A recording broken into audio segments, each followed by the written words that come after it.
Online ক্লাসে আমি Mohammad Sarwar Morshed, instructor GM, Kaliganj Karimuddin public private উচ্চ বিদ্যালয় হইতে। প্রিয় শিক্ষার্থী, এসএসসি ভোকেশনাল নবম শ্রেণী 2024 সনের বোর্ড সমাপনী পরীক্ষার্থীরা, তোমাদের সবাইকে শুভেচ্ছা জানিয়ে আমি আমার আজকের জেনারেল মেকানিক্স স্টেট 1 বিষয়ের 77-13 কোডের প্রথম অধ্যায় মেকানিক্যাল ওয়ার্কশপ নিরাপদ কার্যাবাস বিষয়ে তোমাদের অতি সংক্ষিপ্ত বিষয়গুলো আলোচনা করব। তোমরা জানো যে জেনারেল মেকানিক্স স্টেট 1 বিষয়টিতে বোর্ড সমাপনী পরীক্ষায় 3টি ধাপে প্রশ্ন আসবে। একটি অতি সংক্ষিপ্ত এবং বর্ণনামূলক। অতি সংক্ষিপ্ত প্রশ্নগুলো নৈর্ব্যক্তিক টাইপের নয়, আবার নৈর্ব্যক্তিকের মতো এক কথা উত্তর দিতে হবে। একটি বিষয়ের উপরে এক লাইনে বা একটি ওয়ার্ড বা শব্দ লিখে দিলেই একটি প্রশ্নের জন্য 1 নম্বর পেয়ে যাবে। এখানে 20 নম্বরের নৈর্ব্যক্তিক টাইপের অতি সংক্ষিপ্ত প্রশ্ন 20টি আসবে। 20টি প্রশ্নের উত্তর দিতে হবে। 20টি প্রশ্ন উত্তর দিতে পারলে 20 নম্বর পাওয়া যাবে। 60 নম্বরের বোর্ড সমাপনী পরীক্ষায় অংশগ্রহণ করতে হবে, সেখানে 20 নম্বর পেলেই তোমাদের পাস হয়ে যাবে। এরপরে সংক্ষিপ্ত প্রশ্ন বোর্ড সমাপনী পরীক্ষাগুলো তোমাদের আয়ত্ত করতে পারলে তোমাদের A+ পাওয়া অতি সহজে হয়ে যাবে। মনে রাখবে, বোর্ড সমাপনী পরীক্ষায় রচনামূলক প্রশ্ন বা সংক্ষিপ্ত প্রশ্নে চিত্রগুলো দেওয়ার চেষ্টা করবে, আর অতি সংক্ষিপ্ত প্রশ্নে তোমরা এক কথায় শুধু উত্তরগুলো দিয়ে যাবে।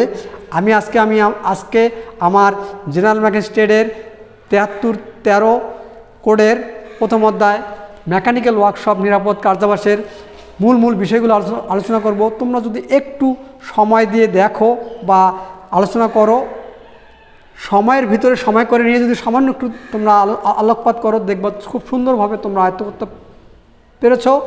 দেখবা যে এই জেনারেল মেকানিক্স স্টেট বইটির তোমাদের শুধু শেখার উদ্দেশ্যে পড়তে হবে না বা ভবিষ্যতে কাজে লাগবে এই উদ্দেশ্যেও পড়তে হবে না। মনে করো তোমরা ভর্তি হয়ে গেছো, এখন তোমাদের পাশ করতে হবে। সেই পাশের লক্ষ্যে তোমাদের তো কিছু পড়াশোনা করতে হবে। কখন কোন বই কোন কাজে লেগে যায়, কোন কর্ম কার জীবনে কাজে লেগে যায় তার ঠিক নাই। শেখার উদ্দেশ্যে শেখা, জানার উদ্দেশ্যে শেখা, সেই লক্ষ্যে আমরা আমাদের শিক্ষার্থী বন্ধুরা তোমাদেরকে জানতে হবে। তো আসো আমরা আমাদের এই অধ্যায়ের বিস্তারিত বিষয়গুলো আজকে আলোচনা করি। এই অধ্যায়ে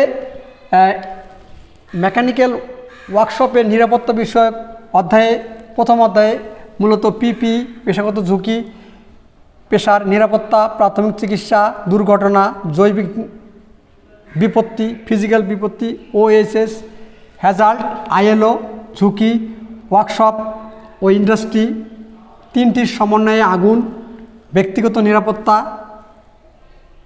ওয়ার্কশপে নিরাপত্তা, পেশাগত বধিরতা ইত্যাদি মূল বিষয়গুলো আমি এখানে নিয়ে এসেছি।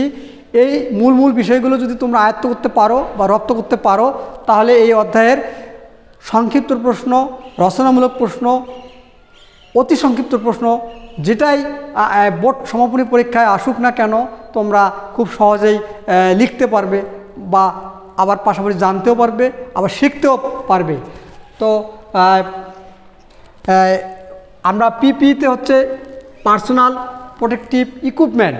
এই পিপিটা তোমরা মনে করতেছো নতুন বিষয় বা কি জানি পিপি আবার কি বিষয়।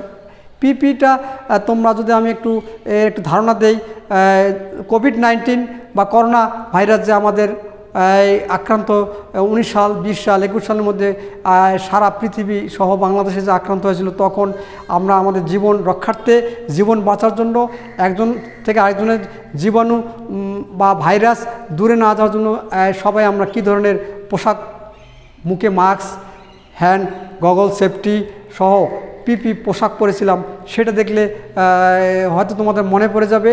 তদরূপ আমাদের জেনারেল মেকানিক্স ওয়ার্কশপে এই অধ্যায়ে এই পিপিটা ব্যবহার করে যদি আমরা ওয়ার্কশপে কোনো ধরনের কাজ করি, সেক্ষেত্রে আমাদের নিরাপত্তা রক্ষা করে আমরা কাজ করলে আমাদের ভবিষ্যতে দুর্ঘটনাগুলো এড়াইতে পারবো। বড় ধরনের কোনো রোগে আক্রান্ত হব না। নিজের শরীরের সমস্ত আমাদের হাত পা অঙ্গগুলো নিরাপদ থাকবে। এই জন্য পার্সোনাল প্রোটেকটিভ ইকুইপমেন্ট খুবই গুরুত্বপূর্ণ বিষয়। এটা সম্বন্ধে তোমাদের আশা করি ধারণা হয়ে গেছে। এরপরে আমি চলে যাচ্ছি পেশাগত ঝুঁকি। পেশাগত ঝুঁকি বলতে আমাদের আমরা যখন যে কাজগুলো করি তার বাস্তব রূপ নিয়ে যখন কাজ করতে গিয়ে দেখা যায় যে একটা দুর্ঘটনা ঘটে গেল, এই ধরনের ঝুঁকিগুলোকে আমরা পেশাগত নিরাপত্তা বলতে পারি, যাতে করে আমাদের কর্মক্ষেত্রে আমরা যখন ক্লাসে থাকব সেটাই আমাদের ছাত্রদের জন্য পেশা, সেই পেশার জন্য কোনো ধরনের অনিরাপদ হয়ে না ওঠে, সেটাই হচ্ছে নিরাপত্তা। আর এই প্রাথমিক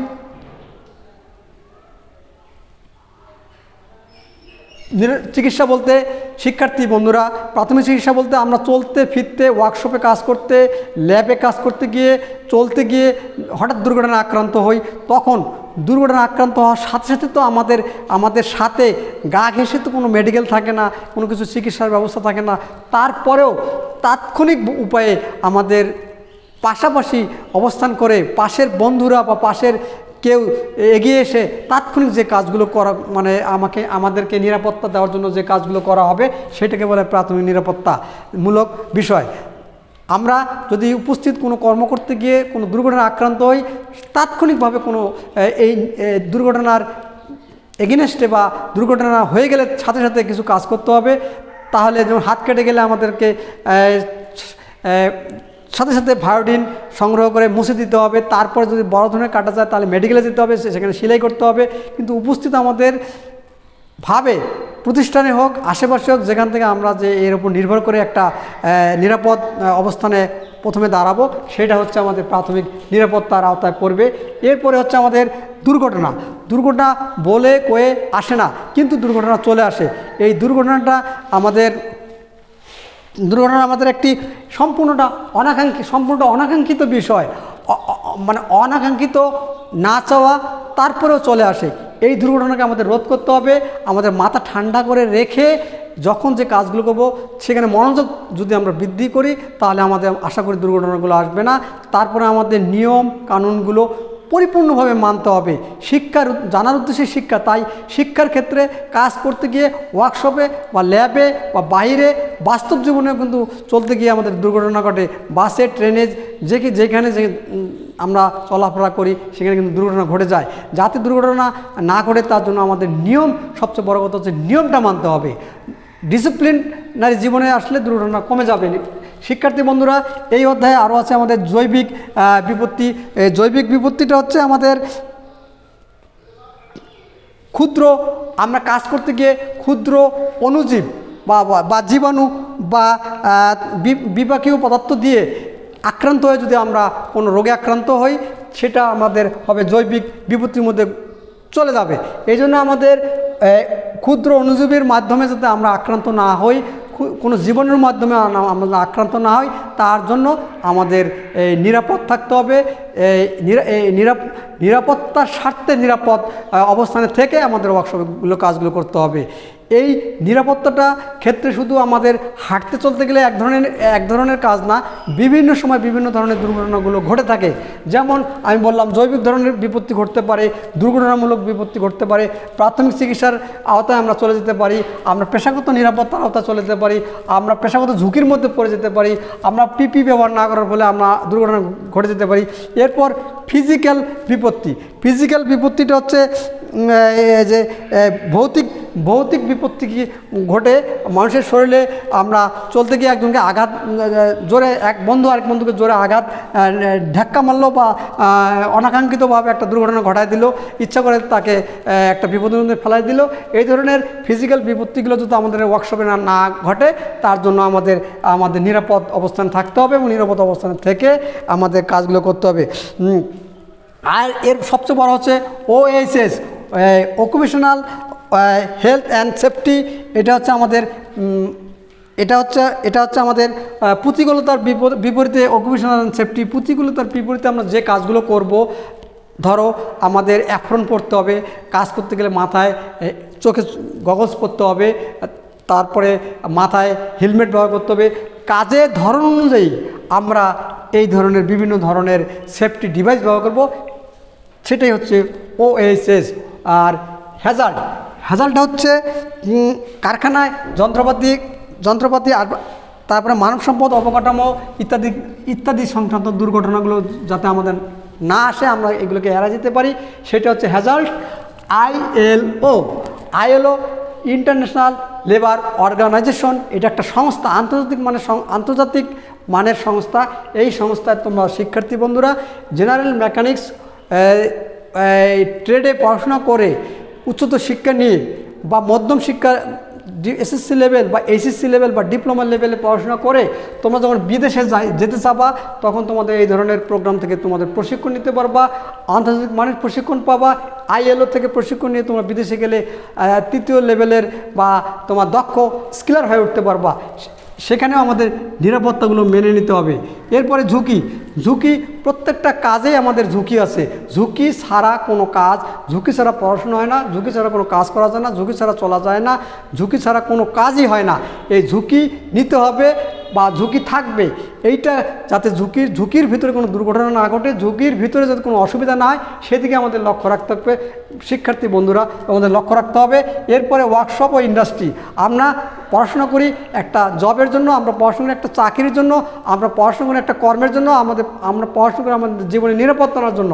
তো জীবনের নিরাপত্তা আনতে গিয়ে আমাদের একটা কর্মে যেতে হয়। ওখানে কর্ম করতে গিয়ে দেখা যাচ্ছে আমাদের কর্ম ওয়ার্কশপে অথবা ইন্ডাস্ট্রিতে কর্ম চলে আসে। তখন এই ওয়ার্কশপ ও ইন্ডাস্ট্রিতে গিয়ে যে ধরনের নিরাপত্তাগুলো আমাদের বিধিবদ্ধ থাকে, যে নিরাপত্তাগুলো মেনে চলতে হয়, সেইগুলো মেনে চলাটাই হচ্ছে ওয়ার্কশপের নিরাপত্তা। এরপর তিনটির সমন্বয়ে অক্সিজেন, ফুয়েল ও হিট, তিনটির সমন্বয়ে আগুন। এই অক্সিজেন, ফুয়েল ও হিট, এই তিনটিকে ওয়ার্কশপে বা ইন্ডাস্ট্রিতে যাতে একত্রে হয়ে না যায় বা হয়ে দুর্ঘটনা না ঘটে, সেদিকে তীব্র থেকে তীব্রতর নজর থাকতে হবে। এরপরে ব্যক্তিগত নিরাপত্তা। একজন ব্যক্তির ব্যক্তিগতভাবেও কোনো অসদাচরণের কারণে বা কোনো ভুলের কারণে অনিরাপত্তা হয়ে উঠতে পারে। সেই অনিরাপত্তাগুলো যাতে না হয়ে ওঠে, তার জন্য ব্যক্তিগতভাবে নিজেকে নিরাপদ রাখতে হবে। এরপর ওয়ার্কশপে তো আমরা বুঝতে পেরেছি যে ওয়ার্কশপে আমরা যখন কাজ করব, আমরা যখন কর্ম পেয়েও যখন কাজ করব, আমরা যখন ক্লাসে ওয়ার্কশপে কাজ করব, আমরা যখন ভবিষ্যতে ওয়ার্কশপে কাজ করব, আমরা যখন উচ্চতর ক্লাসে গিয়ে কাজ করব, আমরা যখন যখন ইঞ্জিনিয়ারিং বিশ্ববিদ্যালয়ে গিয়ে ওয়ার্কশপে যখন কাজ করব, তখন আমাদেরকে নিরাপত্তা বিষয়টা ভাবতে হবে এবং সেই অনুযায়ী আমাদের কাজ করতে হবে। সর্বশেষ আমরা পেশাগত বধিরতা। এই পেশাগত বধিরতা বলতে আমরা একজন স্কিলার বা একজন ছাত্র বা একজন দক্ষ কর্মী যখন ওয়ার্কশপে কাজ করবে, ধরো আমরা ক্লাসে বা আমরা ওয়ার্কশপে কাজ করছি, তখন আমাদের এই ওয়ার্কশপের ওয়ার্কশপের পেশাগত বধিরতা বলতে বোঝাবো সেই ওয়ার্কশপটা সাউন্ডলেস হতে হবে। সেখানে শব্দ যেন যাতে না থাকে, সেখানে শব্দের জন্য কমিয়ে আনা যায়, তাহলে আমাদের দুর্ঘটনাগুলো কম ঘটবে। শিক্ষার্থী বন্ধুরা, তাহলে আসো আজকে আমরা সংক্ষিপ্তভাবে আমাদের মেকানিক্যাল ওয়ার্কশপ নিরাপত্তা, কার্যাবলী নিরাপত্তা প্রথম অধ্যায়ের সর্বোপরি এই বিষয়গুলো পেশাগত ঝুঁকি কী, পেশাগত নিরাপত্তা, প্রাথমিক চিকিৎসা, দুর্ঘটনা, জৈবিক বিপত্তি, ফিজিক্যাল বিপত্তি, OHS, হ্যাজাল্ট, ILO, ঝুঁকি, ওয়ার্কশপ ও ইন্ডাস্ট্রি, তিনটির সমন্বয়ের আগুন যাতে না ধরে, ব্যক্তিগত নিরাপত্তা কী, ওয়ার্কশপে নিরাপত্তা কী, পেশাগত বধিরতা বিষয়ে কী, আমি আলোকপাত করলাম। আশা করি তোমরা এখান থেকে কিছু না কিছু জেনে যাবে, বুঝে যাবে এবং লিখতে পারবে এবং এক কথা উত্তরগুলো দিয়ে দেবে। এই আলোচনা থেকে তোমাদেরকে সবাইকে ধন্যবাদ। আগামীতে পরবর্তী অধ্যায়ে তোমাদের সাথে দেখা হবে।